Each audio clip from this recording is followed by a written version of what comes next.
Alors, qui va toucher ce chèque alimentation, ce chèque alimentaire du gouvernement? On en parle avec vous, Mathieu Plane, directeur adjoint du département d'analyse et prévision de l'OSCE. Bonjour Mathieu. Bonjour David. Bon, selon les Échos, qui ont des informations, ils nous disent quoi? Le dispositif devrait concerner 9 millions de foyers français, montant individuel de 100 € plus 50 € par enfant à charge. Déjà 9 millions, si c'est bien ça le chiffre qui sera retenu, on le saura dans les prochains jours. Est-ce que c'est bien ciblé? Est-ce que ça correspond vraiment à ce qu'on appelle les ménages modestes, ceux qui en ont besoin? 9 millions de ménages sur à peu près une trentaine, donc on est sur le premier tiers en fait, des ménages les plus modestes. Le versement est conditionné en fait à soit des allocations, soit des minima sociaux. Donc il y a une forme de ciblage implicite là-dessus parce que c'est sous condition de ressources. Et donc on voit que la mesure est assez large en réalité par rapport à la première mesure qu'il y avait eu pendant le Covid. Il y avait une mesure à peu près similaire, un peu plus généreuse, mais plus restreinte en termes de nombre de personnes qui pouvaient en bénéficier. On était plutôt sur 4 millions de ménages.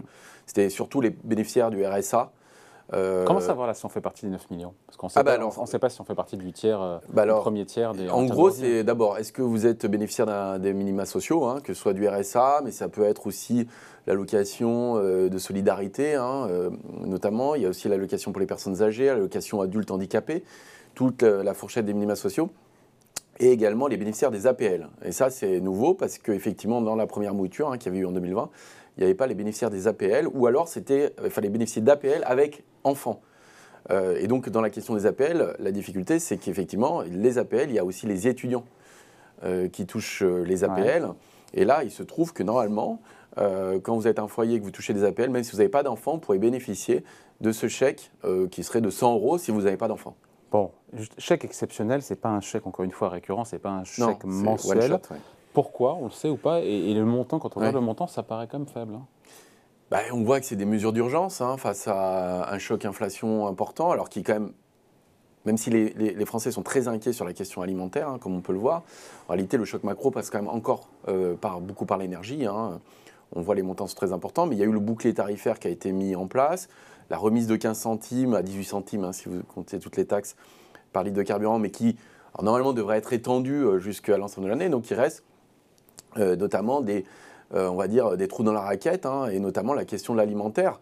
Le problème, c'est que vous ne pouvez pas forcément mettre des mesures qui bénéficient à tout le monde. On voit qu'un certain nombre de ménages sont en capacité d'absorber ce choc-là. Donc, vraiment, ça cible les ménages qui sont très contraints, qui ont des fins de mois difficiles. Et effectivement, l'alimentaire est un bien de première nécessité.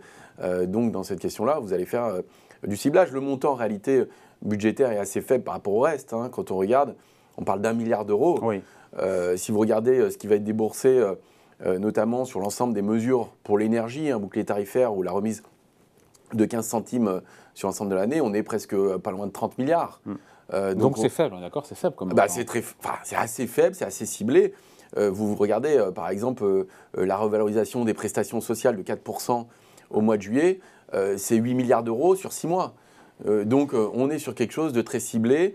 Et après, qui, je pense, a pour objectif peut-être d'être un peu plus étendu, un peu plus large, avec aussi un conditionnement à certains types d'achats qui soient plutôt local, plutôt bio, plutôt made in France. Ça sera dans un second temps, ça. Voilà, mais on voit bien que c'est extrêmement complexe à mettre en place. Donc, il y a à la fois d'un côté la gestion de l'urgence et puis après d'avoir une mesure peut-être plus pérenne dans le temps, avec la vision de vouloir recycler quelque part ce chèque pour que ça profite plutôt aux producteurs locaux, aux producteurs français. Ça ne sera pas en réalité un chèque, cette aide sera versée directement sur le compte en banque des intéressés, des ménages visés. Ça sera à la rentrée. C'est vrai que cette envolée des prix autour de 6,5 à 7%, c'est ce que dit l'INSEE, ce qu'on aura comme inflation à la rentrée.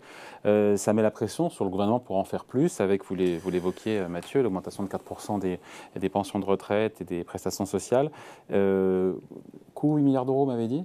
Au final, c'est Figaro qui sort le chiffre, on serait sur l'année 2022 quasiment à 50 milliards d'euros sur les aides passées, plus 25 de plus, enfin 25 plus 25 en deux fois sur les aides à venir. Ça sera le coût. Oui, alors si on fait le calcul, effectivement, on a près de 30 milliards sur l'énergie. Et après, si vous prenez les mesures spécifiques pour d'achat, vous avez la hausse des prestations sociales de 4%, ça représenterait près de 8 milliards. Il y a l'annonce qui a été faite, la hausse de l'indice fonction publique pour 3,5%. Pour les fonctionnaires. On voit qu'en régime de croisière, ça devrait être 7,5 milliards. Bon, sur 6 mois, ça fait à peu près la moitié. Il y a le fameux chèque alimentaire là, dont on parle tout de suite. Donc, mis bout à bout, vous arrivez, effectivement, 50 me paraît un peu haut.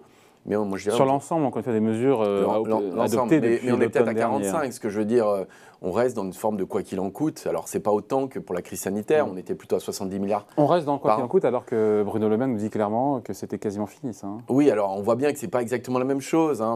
C'est quand même un peu plus ciblé. On voit qu'il y a quand même des pertes de pouvoir d'achat, malgré ces mesures-là. Il faut avoir ça en tête, c'est que le pouvoir d'achat des ménages en 2022, en raison du choc inflationniste, 1%. Va baisser d'1%. Alors nous, on était à 0,8 de baisse par unité de consommation. Après, augmenter de 2% en 2021. Et donc, c'est vrai qu'on voit que la question du pouvoir d'achat elle était extrêmement prégnante pendant la campagne présidentielle. Et j'allais dire, elle va être encore plus à l'ordre du jour aujourd'hui, sachant qu'effectivement, il y a une baisse, malgré les mesures, parce que quand on dit 45 milliards, 50 milliards de mesures spécifiques qui vont directement soutenir le pouvoir d'achat, et malgré tout, on a quand même une baisse du pouvoir d'achat.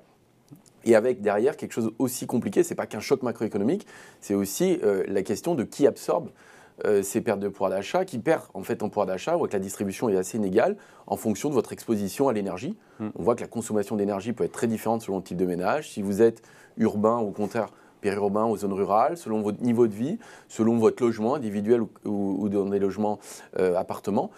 Et donc là, pour le coup, il y a des inégalités qui peuvent être très fortes. Et nous, on avait fait ce calcul qui est très simple, mais qu'en gros, le coût aujourd'hui de l'énergie, par rapport à la situation d'avant-crise, pour un budget moyen, par ménage, c'est 100 € de plus par mois. Rien que l'énergie. 100 € de plus par mois par ménage en moyenne. Donc on voit bien qu'autour de ces 100 €, il peut y avoir des situations... Et la partie pour l'alimentation, vous l'avez fait le calcul? On ne l'a pas fait. Mais ça reste quand même beaucoup moins. Ça reste beaucoup moins, mais ce n'est pas les mêmes ménages qui vont être impactés, on va dire, par l'alimentaire. Et puis, il y a aussi quand même, je pense... pour les ménages, l'énergie reste quand même une matière première qui est très volatile. Donc c'est vrai que là, ils sont très élevés, les prix de l'énergie et les prix du carburant. Mais j'allais dire, quelque part, on est habitué à une forme de volatilité des prix de l'énergie, ce qui est beaucoup moins le cas pour l'alimentaire. L'alimentaire, si vous regardez, depuis des décennies, on a une forme de stabilité. Même le poids de l'alimentaire diminue dans le budget des ménages. Et là, c'est vrai que c'est un choc un peu nouveau sur une dépense très contrainte. On a quand même le sentiment qu'un milliard d'euros mis sur la table, c'est quand même léger. Au regard de tout ce qui est fait par ailleurs, encore une fois, sur l'énergie ou autre.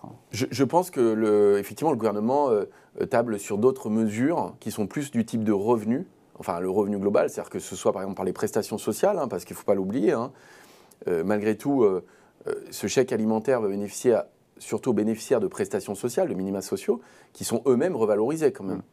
Donc vous voyez, vous avez quand même... 4%, quand l'inflation est à 6,7. Alors en moyenne, elle va être à 5,4 sur l'année. Ce qui compte, c'est quand même la moyenne. Ça veut pas dire qu'il y a, ça veut dire qu'il y a quand même une perte de pouvoir d'achat. Et après, il y a des mesures spécifiques. La question, elle est toujours très complexe. C'est-à-dire que vous allez faire des mesures plus généreuses, mais on voit que si vous faites des mesures très généreuses, ça va coûter très cher aux finances publiques. Et ça sera peut-être assez peu efficace parfois, parce que c'est des ménages qui n'en ont pas forcément besoin.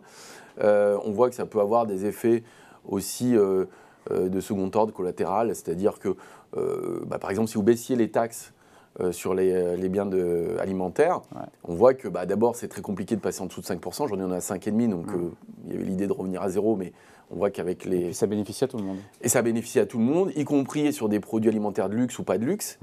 En fait, que l'alimentaire, vous n'allez pas distinguer entre ce qui va être une marque de luxe ou une marque, on va dire, low cost, entre guillemets.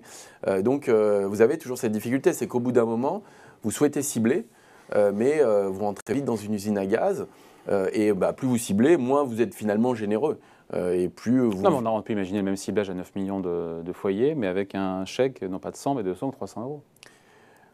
On aurait pu, peut-être aller un cran plus loin. Il y a la question aussi de la récurrence de ce chèque. Voilà que c'est une fois. Est-ce que quand l'inflation, si elle se maintient à un niveau élevé, est-ce qu'on aura de nouvelles moutures? Mais on voit bien que c'est encore une mesure plutôt d'accompagnement d'urgence et pas une mesure pérenne. Je pense que le gouvernement souhaiterait vraiment avoir des mesures peut-être plus ciblées à l'avenir. Ça va être l'enjeu de 2023, y compris sur l'énergie, parce que c'est pareil, on ne va pas maintenir indéfiniment un bouclier tarifaire ou la remise de 15 centimes à 18 centimes sur le carburant. Donc on voit bien que petit à petit, il va falloir avoir un fléchage et un ciblage plus fin. Mais ça veut dire... être en capacité d'instruire correctement le dossier, de faire qu'on a bien les bonnes conditions de ceux qui vont recevoir ça, parce qu'on voit qu'il y a des effets de seuil qui peuvent être importants. Par exemple, si vous êtes modeste, mais si vous êtes juste au-dessus, vous êtes bas de la classe moyenne, vous n'en avez peut-être pas en bénéficié. Le conditionnement au mode de transport, du logement. Vous avez beaucoup de critères. Et plus vous voulez être précis, plus ça devient compliqué en fait. Bon, voilà. Du pain sur la planche, c'est le cas de le dire. Merci beaucoup. Oui, du pain sur la planche. Oui. Mathieu Plane, directeur adjoint donc, du département Analyse et Prévision de l'OFCE. Merci. Merci David.